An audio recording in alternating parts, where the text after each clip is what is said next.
Nagaan bakka jirtanitti isiniif habaayitochaa kabajamoo fi jaallatamoo hordoftoota chaanaalii KIYA TV amma xumuraatiin waliin turaara dubbii ijoo bareedaa qabadhee gara keessan dhufeera. Muummicha ministeeraa keenya Dr. ABIY AHMED Hiikamuu Jawaar Mohammedi akkasumas immoo Baqqalaa Garbaa ilaalchisee yaada ni dabarsee ni jira. Ergaa ni dabarsee amma xumuraatiin waliin turaas ni jira. Gabaasa kana akka taatuutiin isiniif qindeessa. Chaanaalii keenyaaf haaraa kan taatan ammoo subscribe like godhaan ni jira. Amma xumuraatiin waliin tura. Namoonni hiikaman carrachatti sirnaan yoo hin fayyadamne himatiitti fufuu danda'a jedhan muummicha ministeeraa Dr. ABIY AHMED. Mootummaan Itoophiyaa namoota dhimmi isaanii mana murtiin ilaalamaa jiru himata isaanii adda kutee mana hidhaatii gadhiisuun namoota hedduu kan mufachiisee fi garuu tarkaanfii fudhatamuu qabu akka ta'e muummicha ministeeraa ABIY dubbatan. Dhuma torbee darbeetti walta'iinsa biyyaalessummaa uumuuf haala mijeessuuf jedhamee miseensonnii fi hooggantoonni paartiilee koongiresii federaalawaa Oromoo fi Baaldiras la'uunatanyaa dimokiraasii akkasumas hooggantoonni olaanoo TPLF himati isaanii adda citee mana hidhaatii gadhiifaman. Kana hordofuun mana hidhaatii gadhiifamuu namoota tokko irratti qaamoleen garaagaraa irraa mufii gaaffii wayita dhiyaatu dhaga'amaa ture. Qaamolee murtii kana morman keessaa tokko kan ta'e paartiin Izeemaa namoonni himati isaanii adda citee mana hidhaatii gadhiifaman tokko osoo lubbuun isaan gaagaan godaannisni isaa hin badiin osoo badii isaanii irraa lammiileen hin dandamatiin dhiifama argachuun isaanii haqaan qoosuudha jechuun qeeqan.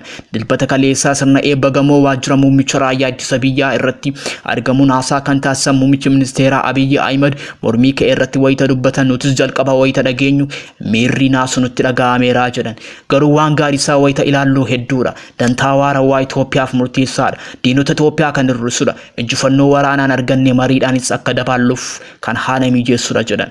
Ministeerri muummee ABIY qaamolee mo'aman ittiin jedhan kunneen wayita mana hidhaatii gadhiifaman mormiin bifa lamaan ka'e jedhan.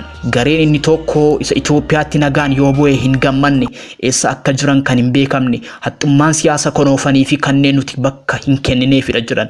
Gareen lammaffaan ammoo oduu kanaan kan rifate biyyaaf waan hundaa kan gumaache diina kana akkaan kan jibbuu fi mariin diina kana waliin godhamu kamiyyuu Itoophiyaa kan miidhudha jedhee kan amanudha jedhan. Garee kana mootummaan guutummaatti ni hubata, ni dhaggeeffata, mufii ka'eefis bakka kennuufis ni yaala. Mootummaan isaanii tarkaanfii kana dantaa biyyaa jedhee kan fudhate kan himan ministeerri muummee Dr. ABIY AHMED dhugaa osoo nutti dhaawli qimsineedha jedhan. Gareen dhugaan biyyaaf yaadanii tarkaanfii kanatti mufattan injifannoo waarawaa biyya keessaniif jedhaatii murtii kana simadhaa. Kabajaa fi boojuu biyyi keessan argatte itti fufsiisuuf jecha irra deddeebisaa yaadaa jedhan. Namoota himata isaanii adda citee mana hidhaatii gadhiifaman ilaalchisee wayita dubbatan namoonni kunneen aangoo mootummaarra kan hin jirree fi dhimma biyyaa irratti kallattiin kanneen hin murteessineedha jedhan.